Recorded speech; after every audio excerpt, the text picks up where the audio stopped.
Remember that in the short term, how do we make our decisions in the short term? Our decisions in the short term will be made on the basis of what here? Profitability. If, for example, we introduce a new product, how will this affect our short-term profits, our yearly profits? So, ladies and gentlemen, it will be very important for you to know that these short-term decisions,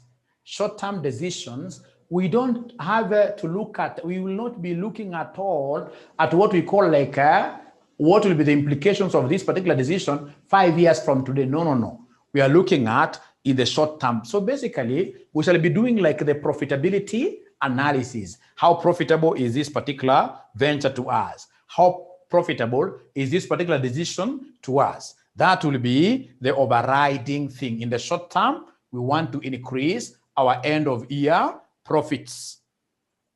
And for that to be able to happen, ladies and gentlemen, it will be very important for us to make short-term decisions using relevant costing. That we can only take costs to our schedules of making decisions which are what here? Relevant. And ladies and gentlemen, under relevant costing, I would want you to understand here that all variable costs are relevant. So if you are writing there, you must write relevant costs. You simply write short notes that all variable costs are what here? Relevant.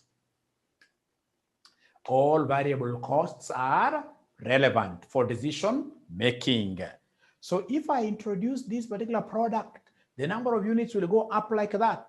And if they go up like that, straight away, ladies and gentlemen, we expect the variable cost do what here? To increase.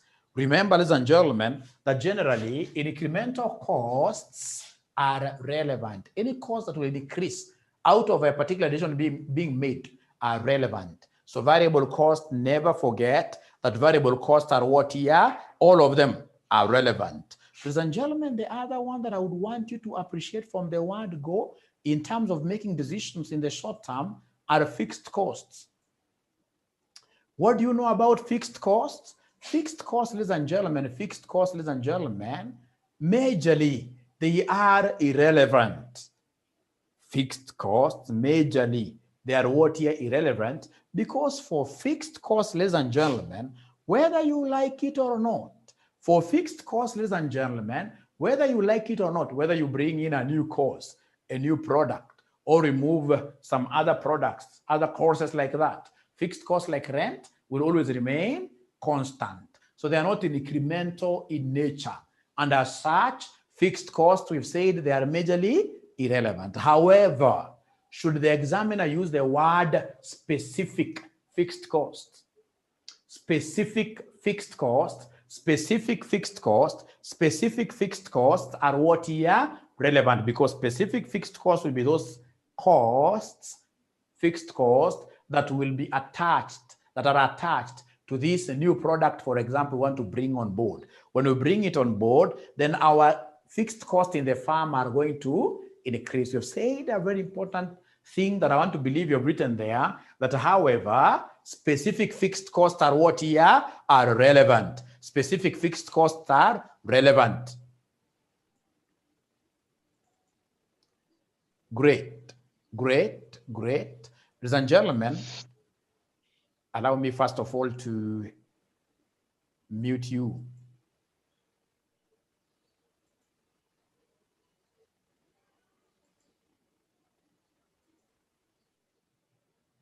The other costs that I would want you to write there are what we call the sunk costs, S-U-N-K, sunk costs, from the word sunk, historical. These are the historical costs that have already been incurred. Historical costs that have already been incurred. And if they have already been incurred, what does it mean? That they will always be irrelevant. They will always be irrelevant. Sunk costs, dead costs, historical costs will always be what here? Irrelevant. Will always be irrelevant. Will always be Irrelevant. Sunk costs are always what here? Irrelevant. Irrelevant. Opportunity costs. Ladies and gentlemen, generally opportunity costs, what I stand to lose. What I stand to lose. What I stand to lose. The opportunity forgone because of a particular decision that I've just made here will always be relevant. Opportunity cost will always be what here? Will always be relevant. Ladies and gentlemen, opportunity cost here, we are told here, this is the value of a benefit sacrificed when one course of action is taken in preference to an alternative. So, ladies and gentlemen, what we are saying is that if, for example, we bring in a new course at RCM, and this new course that we have brought in at RCM means that we have to displace some other course. For example, you have to displace like ATD. It means that as a RCM, we shall be losing some benefit. The ATD students here used to give us some money.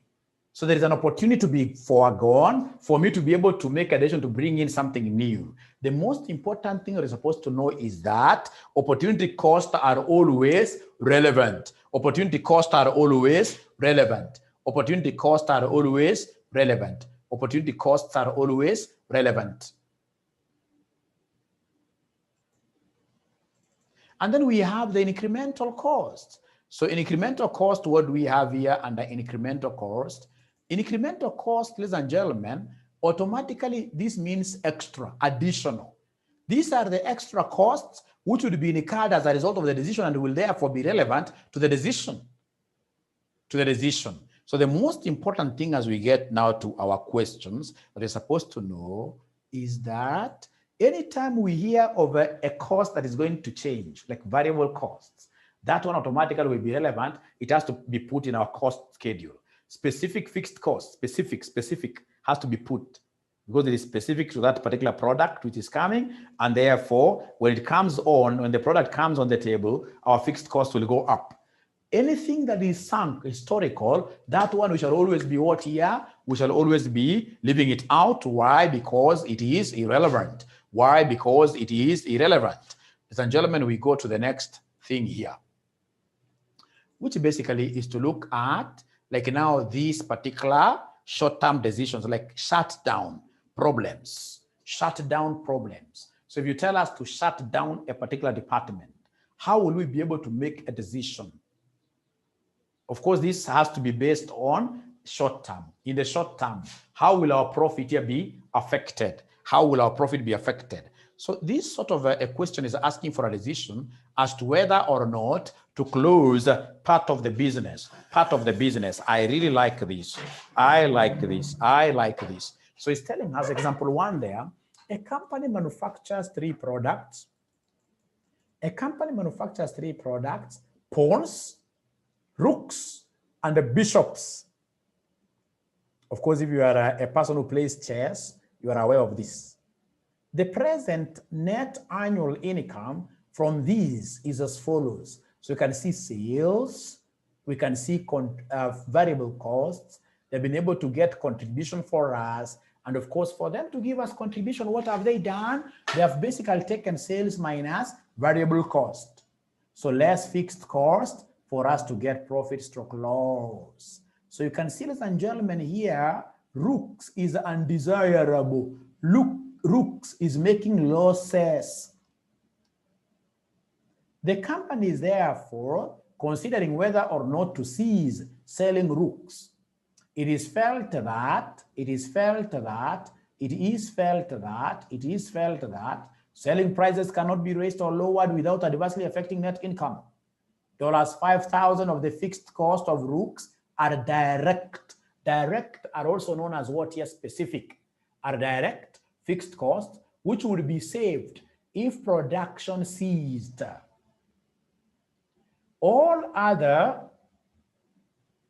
variable costs,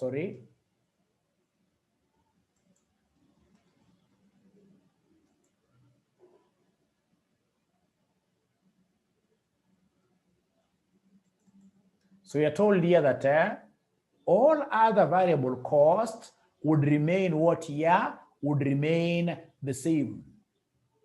B, suppose, however, that it were possible to use the resources released by stopping production of rooks to produce a new item, crowners, which would sell for 50,000 and an incur variable cost of 30,000 and an extra direct fixed cost of 6,000.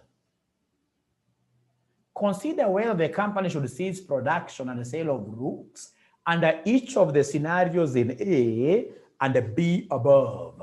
And B above. So, ladies and gentlemen, what I expect you to do for me? Great. So, ladies and gentlemen, here I can see two things here. Rooks itself is beneficial to some extent. It's making some positive contribution. So it has a contribution of how much here? 15,000. Right?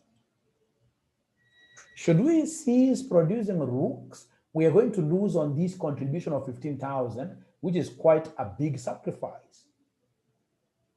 It will be like an opportunity cost.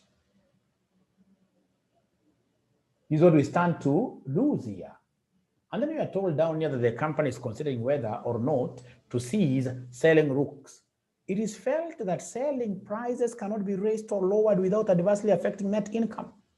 $5,000 of the fixed costs of rooks are direct fixed costs, which would be saved if production ceased. All other fixed costs would be remaining the same. So, ladies and gentlemen, listen here. Listen here. If I stop making these rooks thing, rooks thing, number one, I'm going to make some savings. Savings of what here? Specific fixed costs. Savings of specific fixed costs. Specific fixed costs. Over how much here? Specific fixed costs. Over how much? Over 5,000 shillings. That is a benefit. How about the other side of the coin? I stand, ladies and gentlemen, to lose the entire contribution. Always, whenever you're looking at ceasing, producing a product, the loss here should be the contribution will be losing. So in this case here, we have the contribution lost. So the contribution lost for rooks, remember, for rooks is how much? The contribution to be lost, should we stop making rooks? The contribution to be lost is how much here, somebody? 15,000, thank you very much. So this is a loss on our side. So I'm going to deduct like that. Therefore, if we stop making, so this will be the net income or the net loss. Should we stop making rooks? We are going to lose how much in total as a firm? It's a big loss. The loss here will be 10,000. The loss will be 10,000. So then I need now to go back to my profitability analysis and look at the current position. Look at the current position, ladies and gentlemen. If I look at the current position here, if I look at the current position, where am I? If I look at the current position, I'm able to see the current profit, which happens to be negative 3,000. So currently, with rooks on the table, with rooks in our production mix, the current loss is 3,000.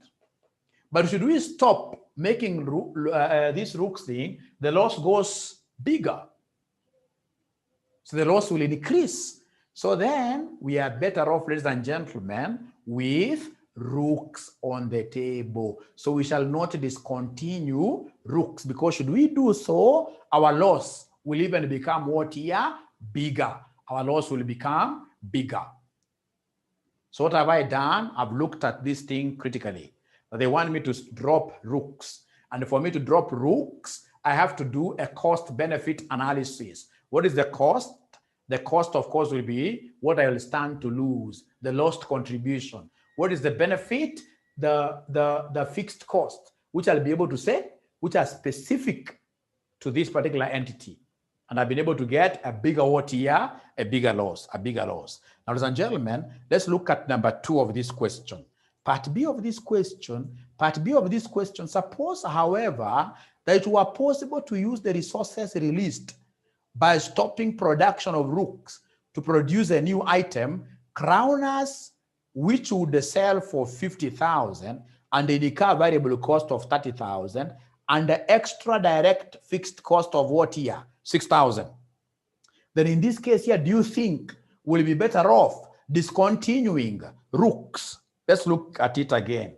Let's look at it again. It's quite easy. We are doing a cost-benefit analysis. Cost-benefit analysis. So we have the benefits here. The benefits, number one, I will be able to save the 5,000 fixed cost. Still, if, ladies and gentlemen, I stop making rooks today, I will be able to have a savings of the fixed cost. So benefits here, we have savings of the fixed costs. Savings of fixed costs. Over how much? Somebody talked to me this morning. Over how much? Over how much? Over how much? Over how much? Over how much? Over how much? Ladies and gentlemen, what I'm being told here,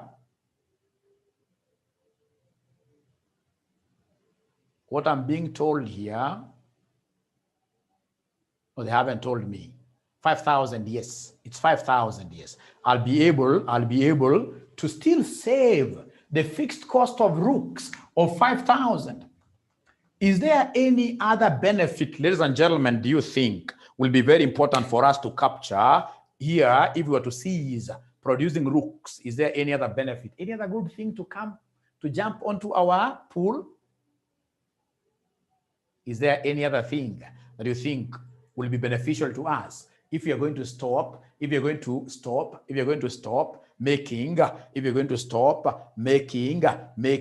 rooks? Is there any other good thing that will be coming over to our pitch? Yes, talk to me this morning. Is there any other thing that you think will be really?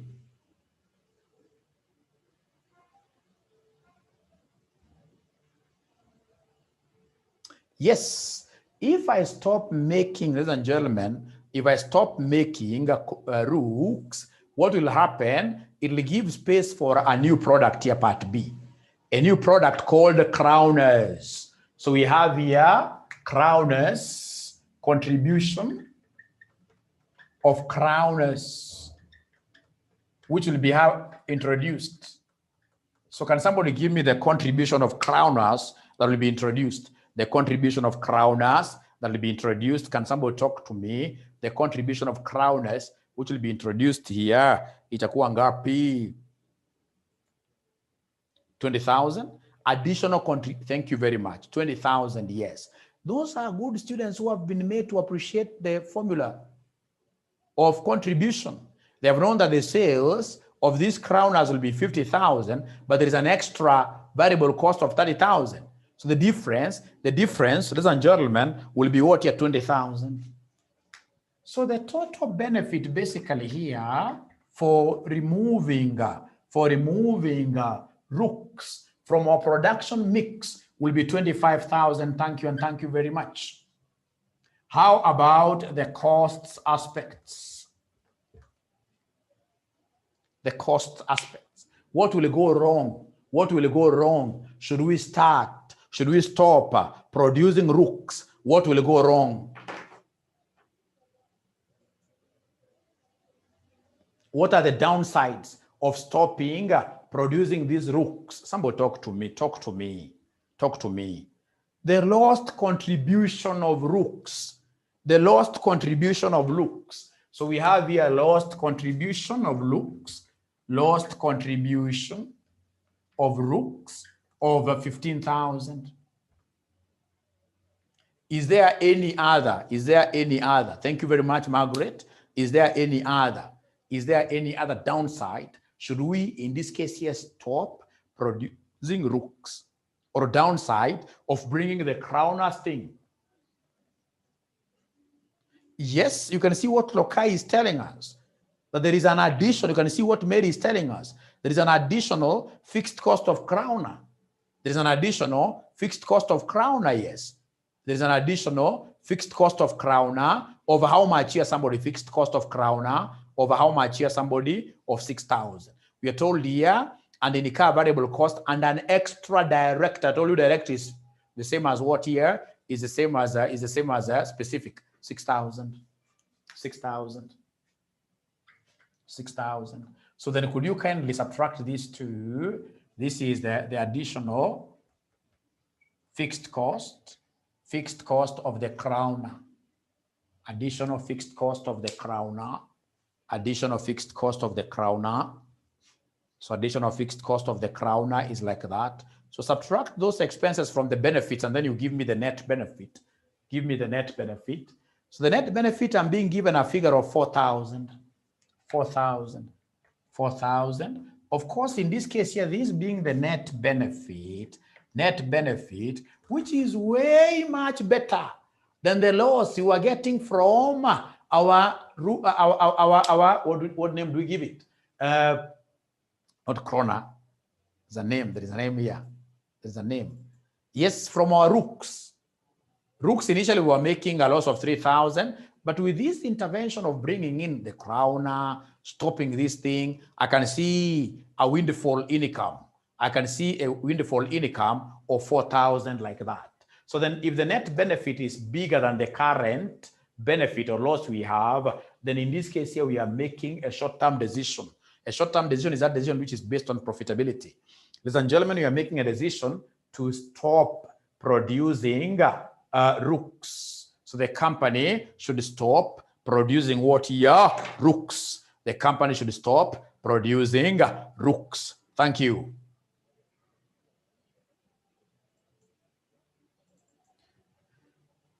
Now, if there is no question, ladies and gentlemen, I would want us to go to another question, which is example number 2. Example number 2, I would want to give you exactly 3 minutes to read through it, read through it,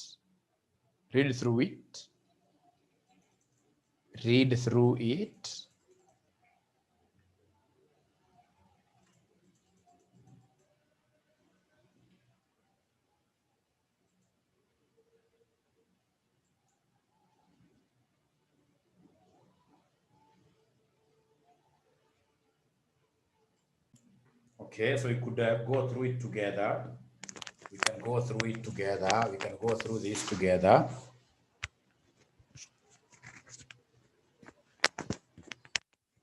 So the most important thing here is to get what the question is all about.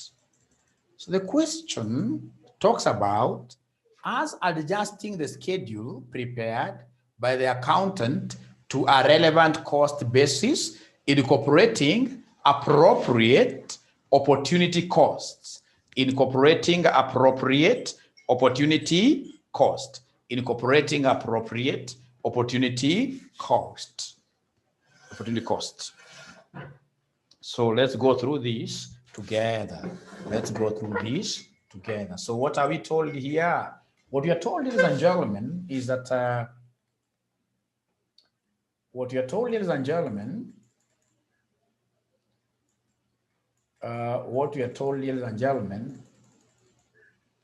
the managing director of KASNEB Limited, a small business, is considering undertaking a one-off contract and has asked her inexperienced accountant to advise on what costs are likely to be incurred so that she can price at a profit. The following schedule has been prepared.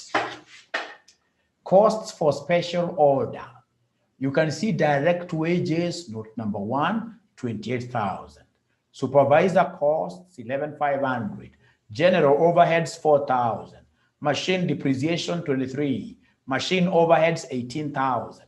Materials, 34,000. Giving us a total of 98,300.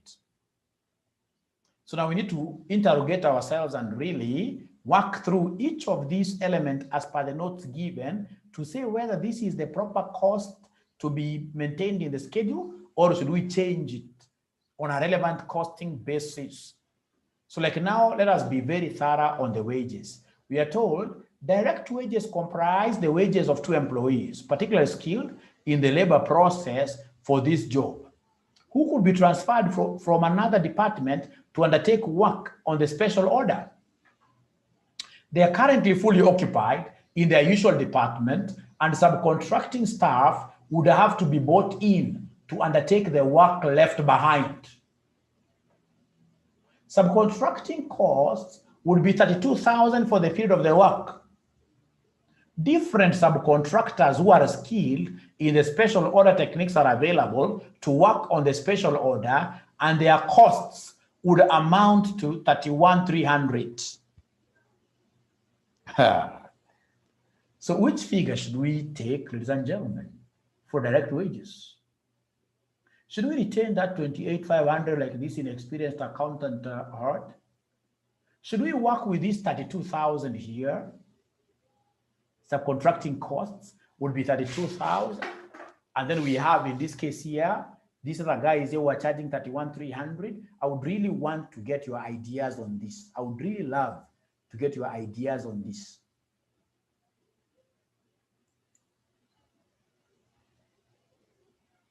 Why 31,300 Olivia? Why 31,300 Lokai? Please try to give us also reasons why, not the other figures.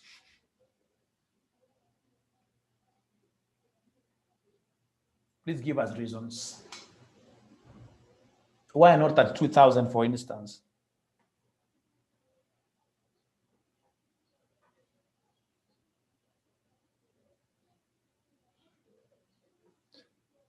So we are reasoning this out together. We are reasoning this out together.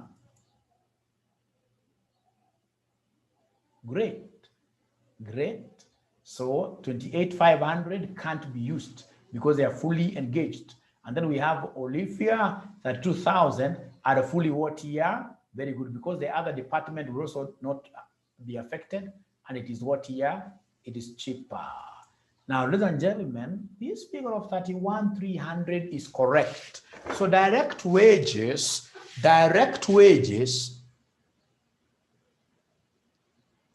we have here direct wages, I'm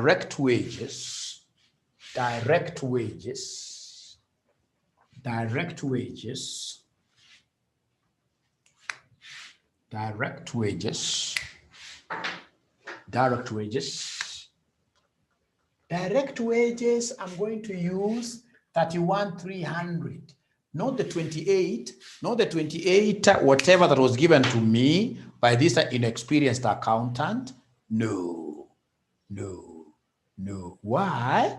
Because we are told the express that direct wages comprise the wages of two employees, particularly skilled in the labor process for this job, who could be transferred from another department to undertake work on this special order. What are we told here? That currently they are fully occupied in their usual department, and the subcontracting staff would have to be brought in to undertake the work left behind. But ladies and gentlemen, should I transfer these people to this special order, I'll have to subcontract. Other people to come and do what here? Do these special employees' job, these two employees' job. And then I'm told here subcontracting cost would be 32,000. So honestly speaking, ladies and gentlemen, I'll have to really compare this thing. Different subcontractors who are skilled in the special order techniques are available to work on the special order, and their cost would amount to 31,300. Now listen, look at this comparison. I have this special job that has just come. Then we happen to be having employees within the firm who would want to do the job. Currently, these employees, we are paying them how much here? 28,500. And we are told that these employees, we could easily take them to the special job and of course continue earning their salaries of 28,500. Nevertheless, once we shift them to this special job, they would need some replacement in the name of subcontracting. And the subcontractors who will be here will be getting how much here? Will be getting 32,000. You can see the cost is going up to 32,000. However, we are told that there is another firm outside there. that can come and do our special job, that come and do our special job at how much here? At 31,300. That can come and do our job at 31,300. So now we are left to make a choice. Either way, in this case, ladies and gentlemen, listen. So I'll be looking at how do I get to do this special job. If I take these employees here, if I take these employees directly, it's like I'll be doing my special job for 32,000. If I give this other independent company the special job directly, they'll do it to me, they'll do it for me at 31,300. So in this case here, the cheaper option will prevail, which is the option of 31,300. 31,300. So in this case here, you are correct. Direct wages, we shall make use of what here? These special contractors, and they're the ones we're going to work with, and we're going to pay them 31,300. That is the amount that we shall book there.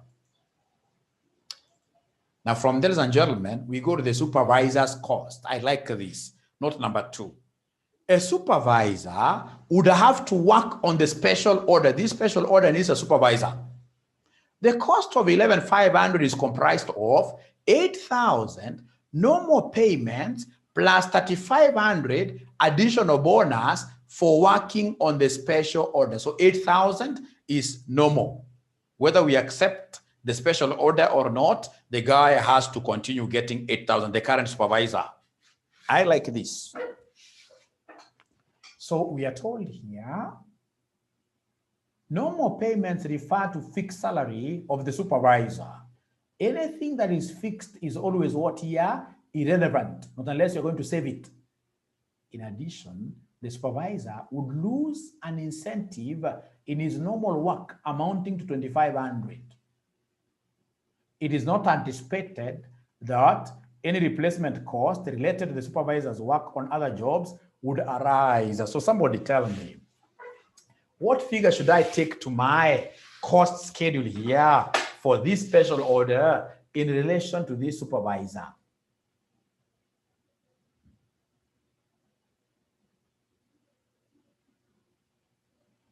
In relation to this supervisor, how much should I take that? Should I agree with this inexperienced accountant and I book the supervisor cost as 11,500 really?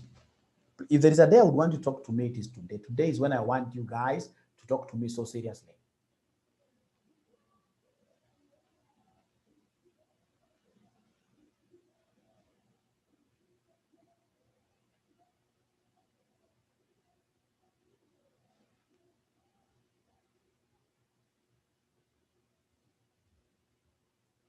I can't talk with only 5 comments. I can't talk with only 5 comments. I want to see so many comments there. Yeah.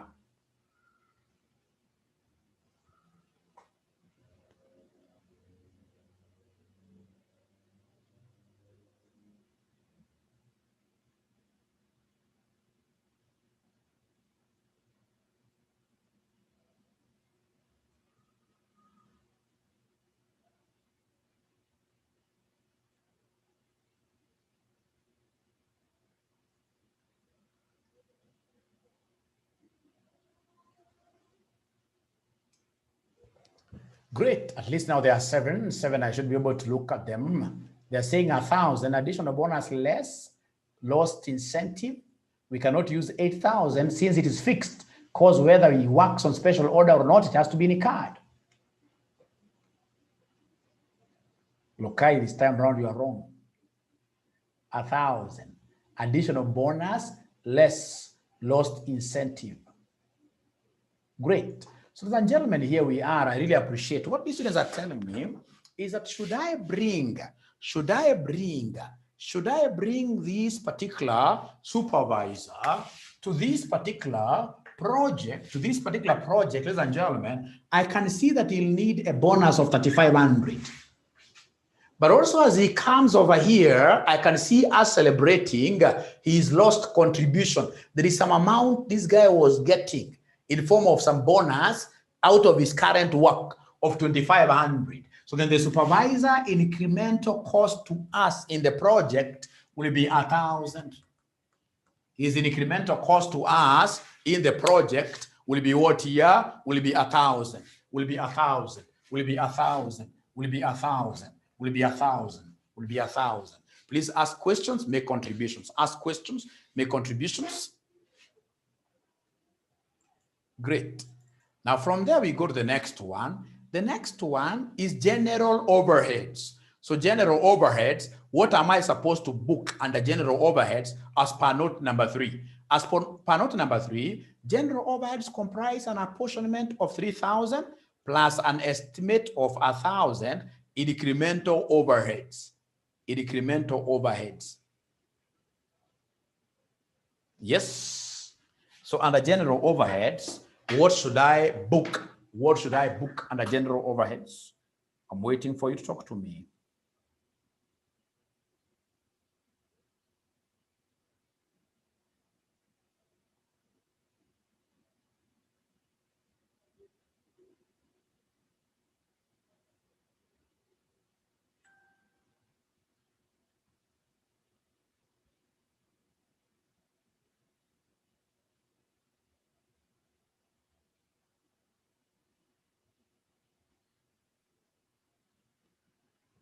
I can only see 4 comments. Those are not enough for me to look at them. I want more comments here.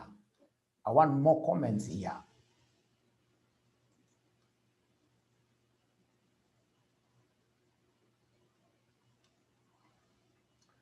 All of them are getting it right, but nobody is giving me a reason. Remember, for every expense you take to our schedule of relevant costing, it will be very important for you to give us a reason. And you're right, that the general overhead, we can't take 4,000. We'll only take 1,000. Because under general overheads, what have they told us? General overheads, remember, overheads are the common expenses. They are basically fixed costs, which must be incurred whether you like or not. So these 3,000 were only apportioned to us. So they're not relevant to us. It's an apportionment. But there is an estimate of 1,000 in incremental overheads. Anything that is in incremental to us is always what here? Relevant. Anything that is in incremental to us is always relevant. So we have here general overheads. So general overheads in incremental is 1,000 bob. Incremental is 1,000 bob. Incremental is 1,000 bob. Incremental is 1,000 bob. From there, we go to the next one. Next one is machine depreciation, note number 4 of 2,300. What do we know about depreciation's general rule about depreciation? Whether these machines work or not, depreciation allowance must always be provided. What have I said? I've just said here that whether, ladies and gentlemen, I've just said here that whether these machines work or not. If it is straight line method, depreciation must always be provided. So generally, we are starting from that ground of saying that overheads are what here? Irrelevant. Generally. But unless you tell us something so sweet in between those lines, generally, I know that overheads under depreciation, of course, should be what here? Irrelevant. So what have they told us here? What they have told us, ladies and gentlemen, here is that note number 4, machine depreciation represents the normal period cost based on the duration of the contract. It is anticipated that 500 will be incurred in additional machine maintenance cost. So nobody spoke to me regarding this machine depreciation, and I would want to give you 2 minutes. You have to speak to me. 2 minutes, please speak to me. 2 minutes, please speak to me. 2 minutes, please speak to me. I would want to see comments here. I would want to see comments there. 2 minutes, please speak to me.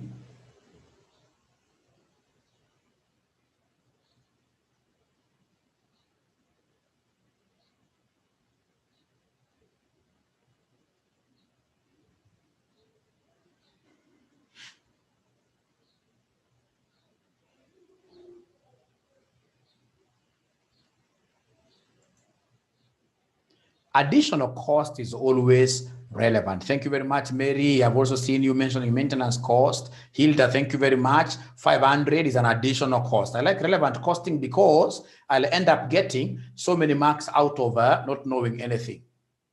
The examiner will always guide me. The examiner will always guide me. Anything incremental is fixed on maintenance. So we have here machine maintenance. Machine maintenance. So machine maintenance of 500, this thing here is additional. It's additional. It's additional. Thank you very much. So please pick on the next thing. The next thing that we need to pick on here, is not number 5. Not number 5. Again, they are talking of overheads from that general concept. We know that overheads generally are what here? Are irrelevant. Generally, overheads are irrelevant. However, I have to comb through the sentence for me to be able to know exactly what has the examiner provided that can show some increase of some elements.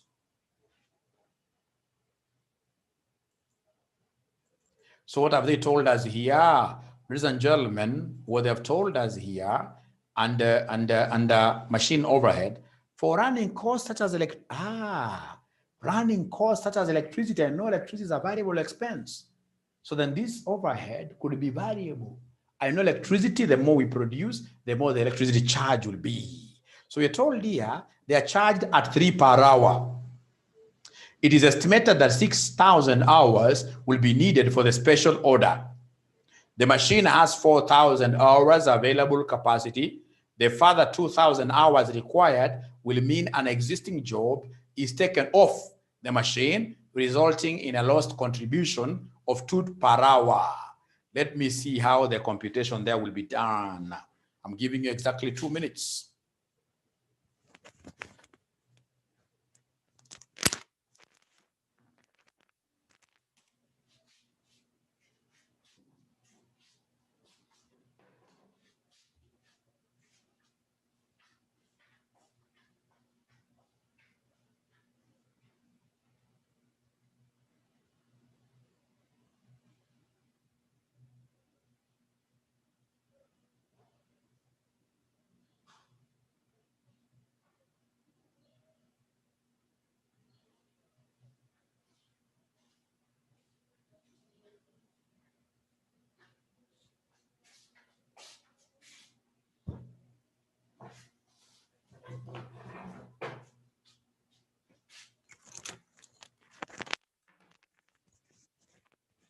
Hey, you haven't seen any argument, honestly.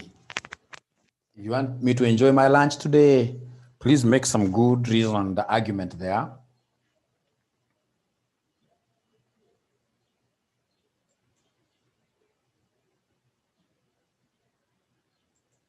So I'm waiting to see anybody giving me some argument. Let me return back the question.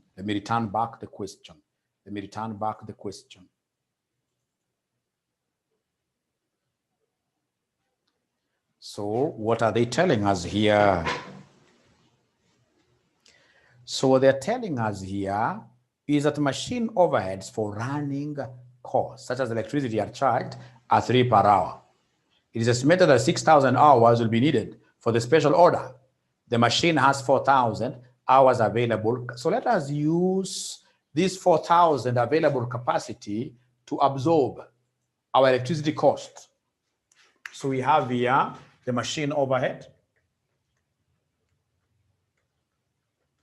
So we have 4,000 times 3. Plus, I can also see that for us to be able to get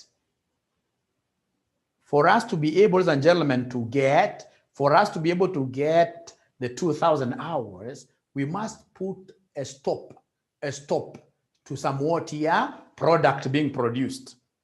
And this product that is going to be produced, ladies and gentlemen, this time around, I can see a lost contribution. I can see a lost contribution. Thank you very much. I can see a lost contribution. A lost contribution of how much here? The further 2,000 hours required will mean an existing job is taken off the machine, resulting in a lost contribution of 2 per hour. Then it will be 4,000 times 3 plus 2,000 times what here, somebody? Times 2. So most of you have really tried, but I don't know why you used 6,000 times 3 plus. No. Remember, you want to account for how many hours in total? 6,000. Want to account for 6,000 hours in total. For 6,000 hours in total. 6,000 hours in total. 6,000 hours in total. So what do we have there? Somebody give me an answer.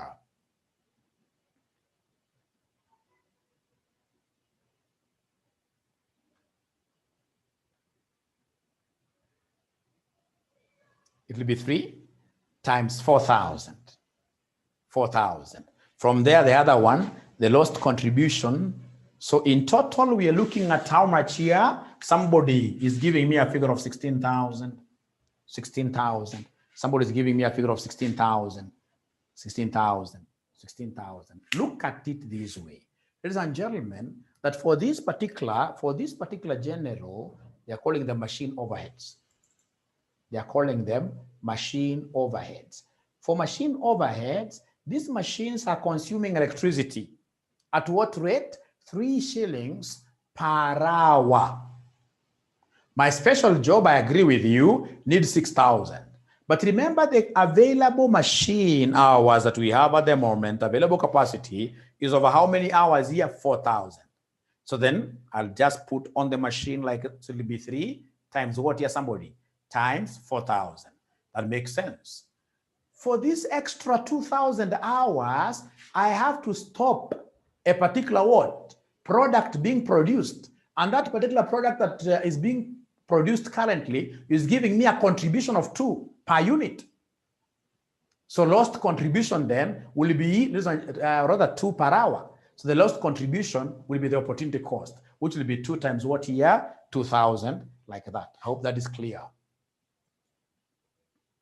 Now, ladies and gentlemen, from there, we pick on the last one. The last one is about materials. I like this. They are telling me materials represent the purchase cost of 7,500 kilograms bought some time ago. Sunk, some time ago, historical, that is sunk. The materials are no longer used and are unlikely to be wanted in the future except on the special order. The complete inventory of materials amounting to 10,000 kilograms or part thereof could be sold for 4.2 per kilogram. The replacement cost of material would be 33,375. So here really I'm seeing 2 things. I'm seeing if I use these materials for this special job, there is a contribution to be lost because these materials here I would have sold them. And then I'm also seeing the act of me replacing the materials. So somebody think through this and advise me. Think through this and then you advise me. Think through it and then you advise me. What do we have there?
So I'm waiting for somebody to really give me their thoughts on materials.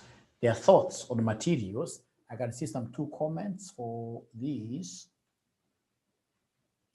So Mary tells us sell the materials at 31,500, replace at 375, additional cost in card 1875, and you can see, of course, her laughing here, meaning that she's not very sure of the answer that she's giving us, which is very good, because everything in life is all about trying. Let's try, let's try, let's try, let's try.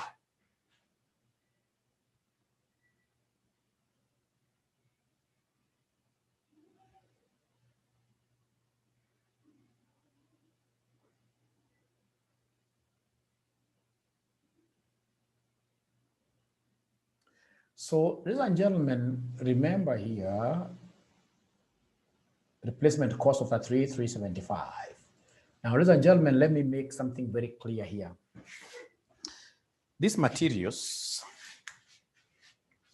we bought them long time ago for some other use, Now we have gotten a special order coming in our way, which wants to make use of those materials. And we are told that not unless we use these materials in the special order job now, they don't have any other use. Meaning that even if we were to make use of them, even if we were to use them in the special order, because we cannot use them in the future, we cannot want to replace them. These materials don't have any other use in future. So there is no reason absolutely for us wanting to replace them, meaning that replacement option is not an option for us. So that figure of replacement is useless, is irrelevant. We don't want it. We don't want to replace this because these materials don't have any other use. Great. I have to pause a little bit to see what one of my students here is saying.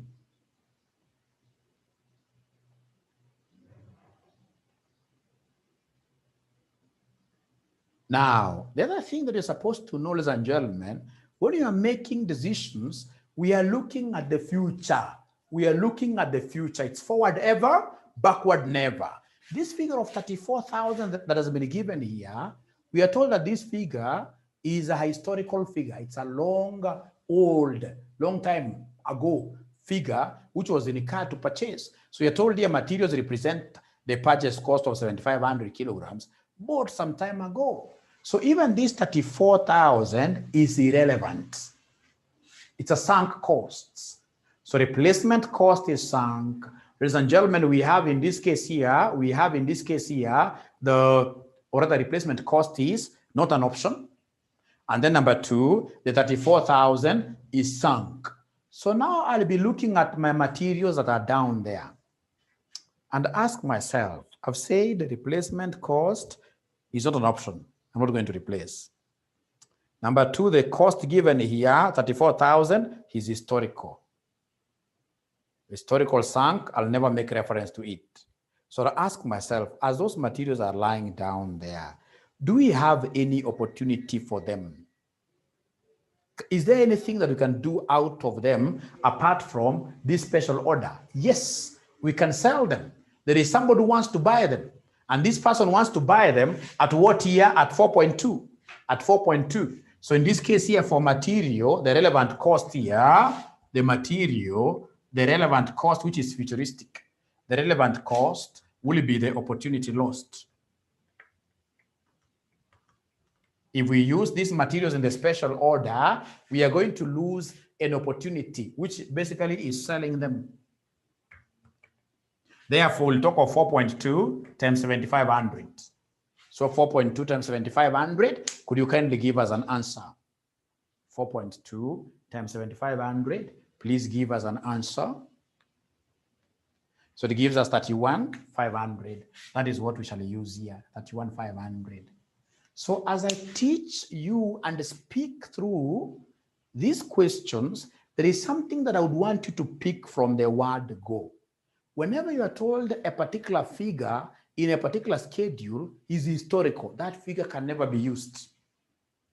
Whenever you are told that these materials do not have any other use in this other projects, know straight away that if there is any replacement cost given there, that replacement cost is nothing.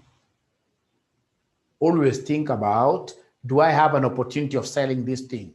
If I have an opportunity of selling it, then the selling concept, this selling revenue is what I stand to lose should I decide to use these materials in my special job. In my special job. So, ladies and gentlemen, straight away the opportunity cost here will be 31,500. This is what I'll ask the special order person to reimburse me. So do we have any other thing that we have to look at in terms of relevant costing? Yes, if my memory serves me well, there is something here. There is something here which talks about, because the business does not have adequate funds to finance the special order, a bank overdraft amounting 20,000 would be required for the project duration of 3 months. The overdraft would be repaid at the end of the period. The bank overdraft is what here is 18%. The bank overdraft rate is 18%. What do you have to talk to me about this? To me, I'm finding it to be relevant, because if I don't accept this special job, honestly speaking, then I'll not need the overdraft. I'm only having this overdraft loan, ladies and gentlemen, purely, specifically for this special job. So the overdraft has to be captured here.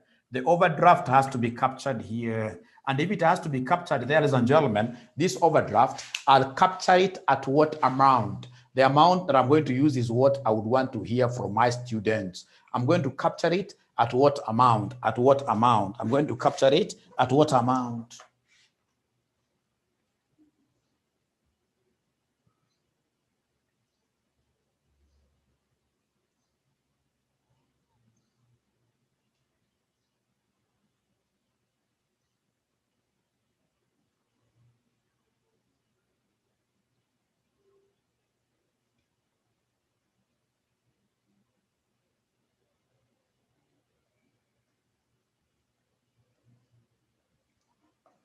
Yes, I'm waiting to hear. 900.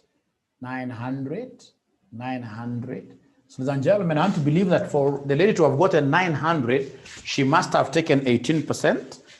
18% is the rate of interest. And remember from your high school days, you are told whenever you see interest rate, not unless you are told otherwise, you always assume that it is annual. It's an annual interest rate. So it has to be prorated times 3/12 times the overdraft amount, which is 20,000. Please see whether this will give me 900.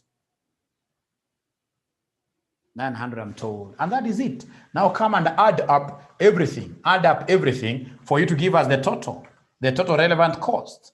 The total relevant cost. Add up everything for you to give us the total relevant cost. Add up everything for you to give us the total relevant cost. Add up everything for you to give us the total relevant cost. Please add up everything for you to give us the total relevant cost. Total relevant cost will be 82,200. The total relevant cost will be 82,200. 82,200. Thank you and thank you very much. 82,200. Thank you and thank you very much. Any question? Any question? Now, ladies and gentlemen, that now takes me to the next concept here, which is make or buy decisions. Do we make these things internally or do we buy them? And this will be the last section. So hold up your energy up there, knowing that this is the last section. The moment we finish it, we straight away go for lunch. So make or buy decisions. So in order to overcome problems of limited resources, a firm may buy in a product instead of making it itself.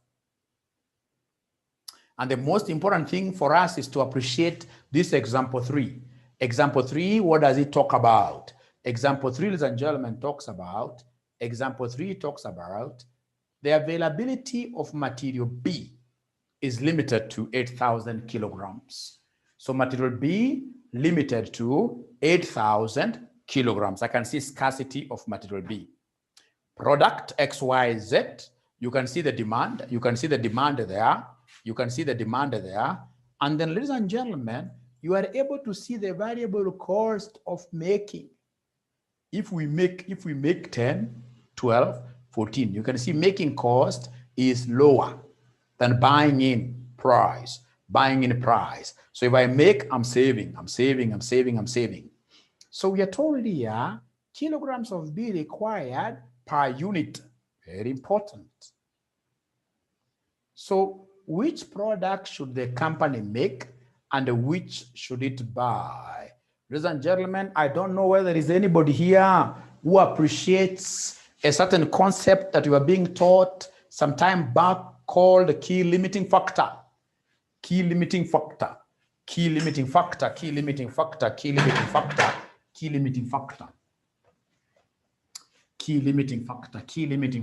A limiting factor is that factor which prevents you from attaining your maximum potential. And to believe in this class, 20 out of the 20 students we have here, about 10 of them wanted to become pilots. But now why are you here grinding through this CPA thing to become a qualified accountant? Chances are there was something that was scarce.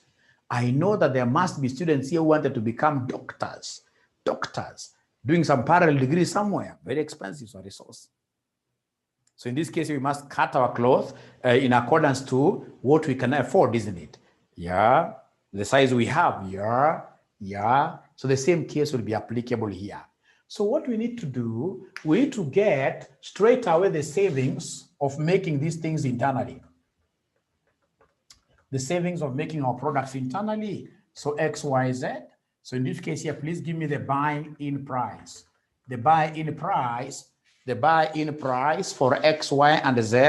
Are you able to see the buy-in prices that have been given there really? Are you able to see the buy-in prices that have been given there? So the buy-in prices, you can see them somewhere here. Yes, 13, 17, and 16. 13, 17, and 16. 13, 17, 13, 17, and 16. How about the manufacturing cost? Manufacturing cost. If we manufacture cost or price. So if we are to manufacture internally, what shall we be able to get? Ladies and gentlemen, if we manufacture internally, what shall we be able to get? So manufacturing internally, what shall we be able to get? The costs, if you're able to see them, if you're able to see those costs, you can see there. Of course, the ones which are relevant are what here? The variable cost. Fixed cost, whether you are buying. Ladies and gentlemen, fixed cost, listen. Fixed cost, whether you are buying from wherever or making them internally, not unless you decide to close shop, fixed costs like rent must be paid. So in this case here, the manufacturing costs that are relevant for purposes of us making a decision are what I've been able to see my friend giving me there. These figures of 10, 12, and 14. So we have here 10, 12, and 14. So please subtract like that for you to be able to give us the savings per unit. What basically I'll comfortably refer to as my contribution margin. I can comfortably refer this to as the contributions I'll make should I decide to manufacture internally. So ladies and gentlemen, what figures do I have? I'm purely relying on you because I don't have a calculator. So how much will I be getting? The first one, somebody tells me it's 3. The second one is 352. 352. Thank you and thank you very much. Now from there, come and give me the scarce resources units. The scarce resource units. Scarce resource, we are looking at material B. We are looking at material B. Are you able to see the scarce resource units, ladies and gentlemen? They are very fast.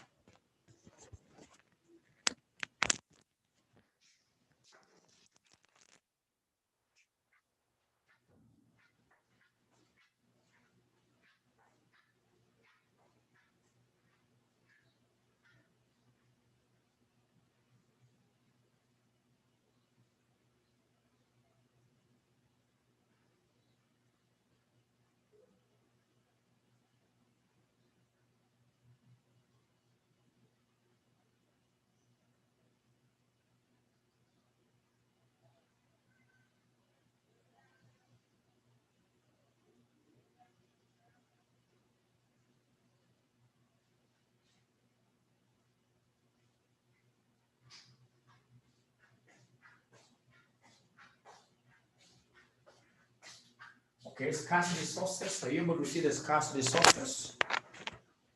Scarce resources.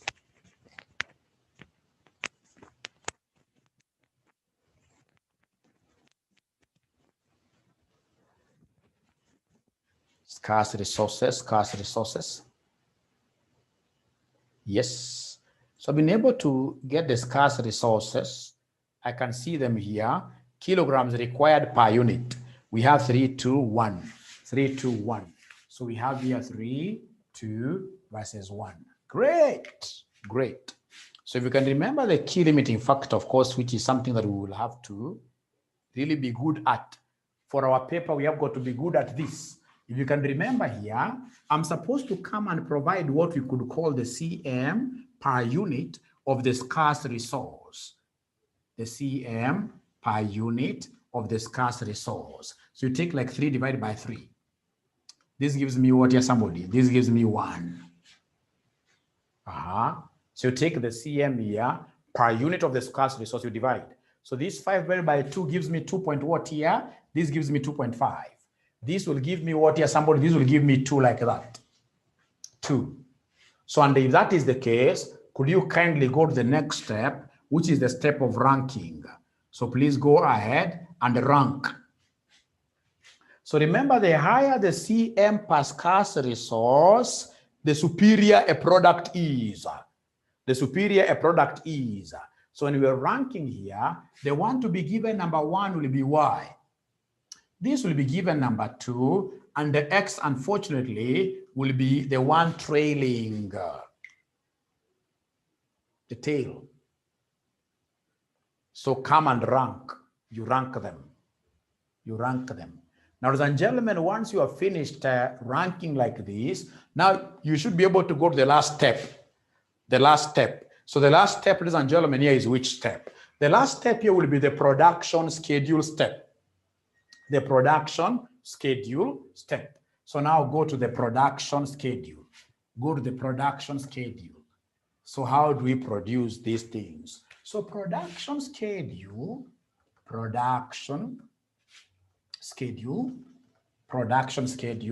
Now we'll have our products here. We'll have our products there. So these products as per the ranks. So Y was ranked number 1. From there we have Z. From there, lastly, we have X. Yes. So the production schedule. What quantity shall we be able to produce internally here? So the production schedule, of course, you have it. The most important thing now, come and mark the demanded units. So Y, how many units are they demanding here for Y? Demanded units. Y, I can see 2,500. Y, I can see 2,500. Z, I can see 4,000. Z, I can see 4,000. And then X, ladies and gentlemen, X, I can see what here? 2,000. I'd want to pause a little bit there.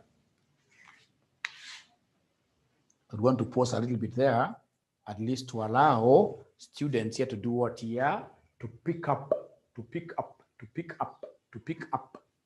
these concepts. To pick up the concepts nicely. Tell me what we have there.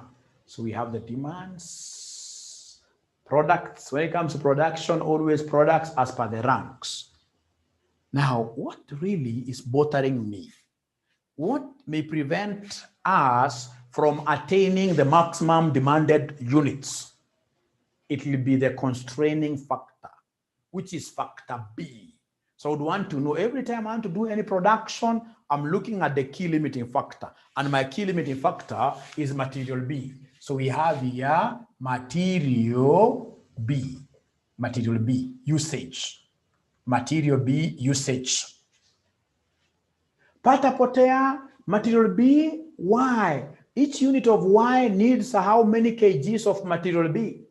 Each unit of Y, material B, if I remember well, each unit of Y needs 2. So this needs 2. How about Z? Each unit of Z, ladies and gentlemen, material, each unit of Z needs 1. Needs 1. How about X? Each unit of X in terms of material B, we need 3. So could you kindly give me these figures? Kindly give me these figures. Give me these figures. Kindly give me the figures. Kindly give me these figures. I can't get them. I can't get them. I'm simply dependent on you 100%. So Margaret tells me 5,000, 4,000, 6,000. So here we have 5,000, 4,000, 6,000, giving us what total required. The total required. The total required will be equal to what? The total required will be equal to what? The total required is 15,000. The available. Remember B, they told us that in total, we have got how many kgs available? 8,000. Please give me the shortfall. Give me the shortfall. Give me the shortfall. Come here and provide us with the shortfall. So this minus this gives me what figure, somebody? This minus this gives me what figure, somebody? 7,000. So for sure, we know that there is no way we shall be able, ladies and gentlemen, to produce all these units. Why? Because we have a shortage. We have a shortage. Then, ladies and gentlemen, if that is the case, then what do you think shall we do for us to be able to really produce the right products here, quantities? It's very easy. I know these shortfall units, these shortfall resources must be recovered from this upwards. We normally snatch resources from the last ranked product. So like now here, I'll come and recover. You don't want to recover in total 7,000. So I'll come and recover the whole of these 6,000 to be left with 0 there. But you see, I've only been able to recover just 6,000. I want 7. So the other 1,000, I recover them upwards. I don't start snatching resources from the #1 ranked product. Normally start from down, and then we move up, we build up until we hit the 7,000. So I'll come and say here, minus 1,000, which gives me what here, somebody? Which gives me 3,000. Now, what does that mean? Ladies and gentlemen, it means that X, we don't have any resources of producing X at all. Nothing. So in this case here, production of X. The first thing I'll do is to say that we can't afford this, and then I'll let this be X. So production of X, it will be X times 3, should be equal to what is available now here, which is 0. Meaning that X will be 0/3, meaning that we cannot manufacture anything of X internally. However much we may wish, we can't manufacture anything of X internally. Nothing. How about Z? So production of Z. So ladies and gentlemen, for Z, of course, I know that there is also some resources of Z we were able to snatch. So it means that there is no way we'll be able to afford to produce units of Z 100%. So then I have to come and say this 4,000. No, let us have a new quantity there, which is Z. And if that is the case, then this will be Z times 1. It should be equal to what? It should be equal to 3,000 that we have here. Meaning at the end of the day, for Z, produce 3,000 units. 3,000 units like that. Ladies and gentlemen, listen before you continue even writing. Listen. What I'll do, I'll come and create 2 columns here. I'll create a column here for manufacture and for buy and for total demand.